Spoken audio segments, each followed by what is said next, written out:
IT-sikkerhed. En gruppe elever vil gerne undersøge lærernes helbred. Må man gemme andres oplysninger? Nej, det må man ikke. Man kan ikke bare gemme andres oplysninger uden at have samtykke fra deltagerne først. Ellers kan du blive politianmeldt af opbevaring af personhenførbare data.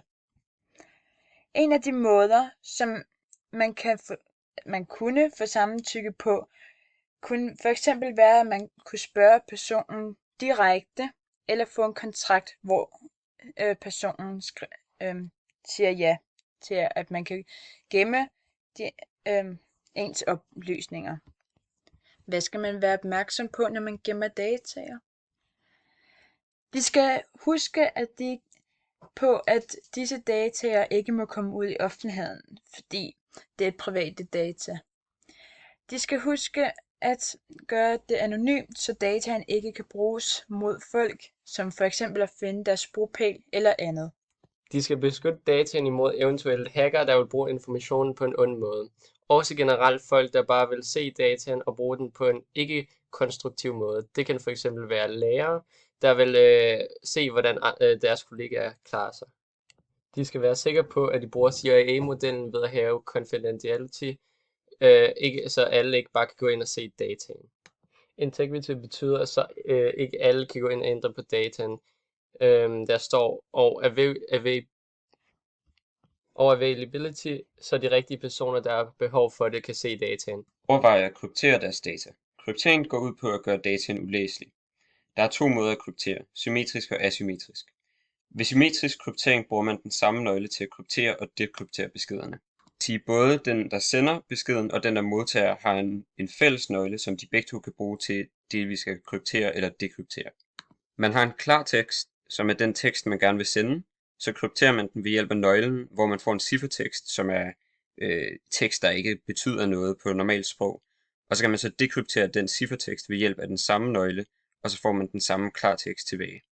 Et eksempel på symmetrisk kryptering kunne være Cæsars kryptering. Han brugte det her system til at sende beskeder ud til sit militær. Han rykkede alfabetet et vist antal pladser, f.eks. vil A være lige med X, og B være lige med Y, osv. Det vil sige, at hej vil blive til EBG. Ulempen ved det her system, det er, at hvis fjenderne de fandt ud af systemet, så ville de bare kunne bruge det selv til at dekryptere alle de beskeder, der blev sendt. Derfor var det ikke specielt sikkert. Asymmetrisk kryptering er mere sikkert. Der har man en ren tekst, som man krypterer ved hjælp af en offentlig nøgle. Så får man så en ciffertekst, som er den her lange tekst, eller række af bogstaver osv., som ikke giver nogen mening. Den kan man så dekryptere ved hjælp af en privat eller hemmelig nøgle. Alle har adgang til en vis persons offentlige nøgle, men en privat nøgle har man kun selv. Det er derfor, at der kun er én person, der faktisk kan dekryptere beskeden. Derfor er det meget mere sikkert end symmetrisk kryptering. Så er det, hvordan man opnår den her beskyttelse. Vi har et eksempel med, at man kunne bruge et Google Docs dokument, hvor man skrev alt dataen ned for de enkelte lærere. Og med Google Docs, der kan man dele dokumenter på flere forskellige måder. Det vil sige, at du kan dele med gruppen, der skulle arbejde med det. De kunne så have en redigeringsstatus, så de kunne redigere i dokumentet, hvor at lærerne de kun ville kunne se dokumentet, uden at redigere i det. På den her måde, så sikrer man også integrity. Oveni, hvis de så vil være ekstra sikre, så kunne de vælge at kryptere dataen inde i Google Docs dokumentet. Og så kunne man sige, at hver af eleverne havde en privat nøgle, som de kunne bruge til at dekryptere. Hvordan bør de modtage dette samtykke? Altså, de burde få lærerne til at skrive under på en digital kontrakt med digital signatur. Det er den mest sikre måde at gøre det på. Og så lærerne også klar over, hvad de giver samtykke til, når det står i kontrakten. Digital signatur, det er ligesom en signatur, men det er bare digitalt. Det er en måde at sikre sig, at man har med den rette person at gøre. Den måde, det fungerer på, det er, at man har en meddelelse, hvor man så udregner en hashværdi for den meddelelse. Den hashværdi, den bliver så krypteret med afsenderens private nøgle, og så bliver den så vedhæftet meddelelsen, så man har både en meddelelse og en krypteret hashværdi. Det bliver så sendt til modtageren, som så selv skal beregne hashværdien for meddelelsen og dekryptere hashværdien med afsenderens offentlige nøgle. Hvis de to så stemmer overens, så ved man, at man har med den rette person at gøre.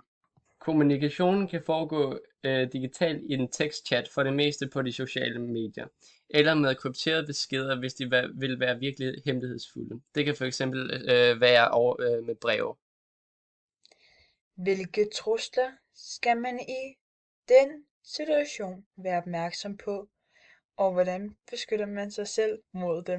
At folk kan hacke sig ind i det system, man skriver i. Man skal også huske at lukke sine vinduer og lukke sin computer, efter man er færdig med den. For hvis du skal nu på WC, og der er en, der pludselig kommer og kigger på din computer, så ved du, at dine ting er sikre, hvis du har husket at lukke computeren. Lige med almindelig post skal man være opmærksom på, at folk kan åbne et brev, og så lukke det igen, så det ligner, det ikke har været åbnet. Skitser en mulig IT-løsning, der kan gøre begge dele. Skitsen skal indeholde en beskrivelse og ideen, og en tegnet skitse, der giver bud på brugerfladen. Man kunne eventuelt lave en app eller en hjemmeside, hvor de kunne indtaste, når de har dyrket motion. Man skulle eventuelt have en armbånd eller et pulsmåler for at måle, om pulsen er høj, så man kan se, om de laver motionen. Her har vi brugeroverfladen, hvor du kan se, hvor mange point du har, hvor mange point du mangler, før du kan få en kop kaffe, og hvor mange kilometer du har løbet, og hvor lang tid det har taget.